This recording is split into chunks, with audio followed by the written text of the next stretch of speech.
আসসালামু আলাইকুম গাইস, সবাই কেমন আছেন? আশা করি যে অবস্থান থেকে ভিডিওটা দেখছেন আশা করি সবাই ভালো আছেন। আজকে যে টপিকটা নিয়ে আপনাদের মাঝে হাজির হলাম, এই টপিকটা আমার দেওয়াটা ঠিক হবে না, তারপর আমি ভিডিও দিচ্ছি এবং তো এখান থেকে চলে গেলাম রফিক ভাইয়ের দোকানে। এখানে যে ফ্রেশ ট্রেশ হলাম এবং দিয়ে পিপাসার কলার শুকিয়ে যাচ্ছে, পরে ফ্রিজ থেকে বের করে একটা দই নিয়ে নিলাম। পরে আবার একটু পরে কলারকে যেয়ে বললাম যে ভাই আমাকে একটা চামচ দেন। পরে উনি একটা চামচ দিল, চামচ দিয়ে আমার খাবার শুরু করলাম এবং দই খাচ্ছি, যা মোটামুটি ভালোই টেস্ট।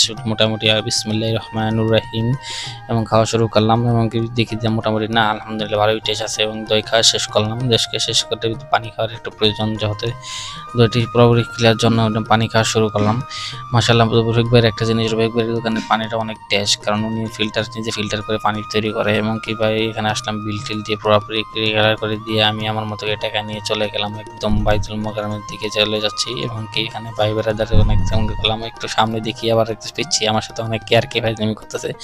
এখান থেকে আবার চলে গেলাম মামার কাছে। মামা দেখে ডিম ব্যবসা করতেছে, উনি সিদ্ধ করে ডিম বিক্রি করেন, উনি সম্পর্কে আমার মামার সাথে একটু পোস্ট ফাজলামি করলাম। মামা বললে লাইক কমেন্ট শেয়ার করতেছি, করবো, ঠিক আছে ভিডিও করো, ভালো কথা, টাটা দিল। এখান থেকে চলে গেলাম পল্টনের দিকে। এখানে দেখি হাবিজাবি সুন্দর দৃশ্যগুলো দেখা যাচ্ছে, কারণ গ্রাম পাশে আশেপাশে থেকে। এখান থেকে চলে গেলাম মাসুদ ভাইয়ের কাছে।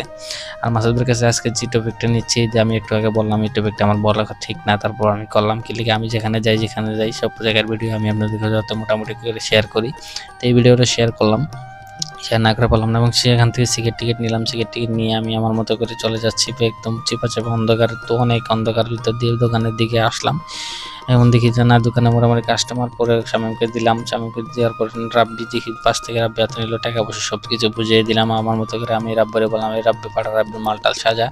পরে মালটা সাজালে দেখতে বাদল ভাই আসলো। বাদল ভাই সে আমার সাথে বলতেছে, ঠেট দিয়েছে অন্যরকম ইয়ারকেটের এগুলো, এই তুই এই করে সেই করে ভিডিও করে স্কিল লিখে, আমার ভিডিও করে সার স্কিল লিখে অনেক ধরনের ক্যাটিয়ার করলো আমার সাথে।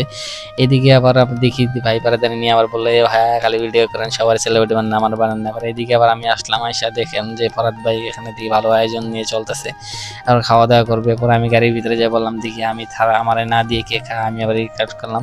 এমনি সামনে করতে করতে ফরাদ দিয়ে একটা ছিল, ফরাদ ভাই আমি বলার চাকরি দিলাম, ফরাদ দিয়ে আবার আমার কি করলো খাওয়াই দিল। পরে আমি এখান থেকে চলে গেলাম ফয়সাল ভাই দোকানে। ফয়সাল বললাম ফয়সাল ভাই কি অবস্থা? ফয়সাল বললো হ্যাঁ সেখানে মোটামুটি ভালো ভাই, কিন্তু খালি ভিডিও করেন সবার বুঝুক একটা, যেখানে যাই সেখানে খালি ভিডিও করি নাকি ভিডিও করি। আসলে আমার কাজটা এখন এই পর্যায়ে গেছে, আর আমি আপনাদের মাঝে সবকিছু শেয়ার করতেছি। শেয়ার করার জন্য তো ভিডিও করতেছি। এখান থেকে দেখি এনামল বাজারে দিকে গেলাম, বাজারে দিকে যে এনামল, এখানে দেখি আবার আমার মামা আমার সাথে অনেক ধরনের মস্কারি টস্কারি চলে সবসময়। এখান থেকে দিয়ে আবার মামার সামনে বসতে, মামা আবার ভিডিও চলতেছে, মামা পুরোপুরি ইউটিউবে নেমে বসতো নাকি। এইদিকে আবার ওই আবার বললো টাকার যোগ করে বেড়ায়, দেখি আমার ডরের সময় শেষ। এখান থেকে চলে গেলাম পলিটিনের দোকানে, আর ওখানে যাই ওই বলার কাছে পলিটিন অর্ডার করলাম। উনি বললো হ্যাঁ পলিটিন দিচ্ছি। আমি পলিটিন নিয়ে দোকানে আজকে ভিডিও দেখাবেন।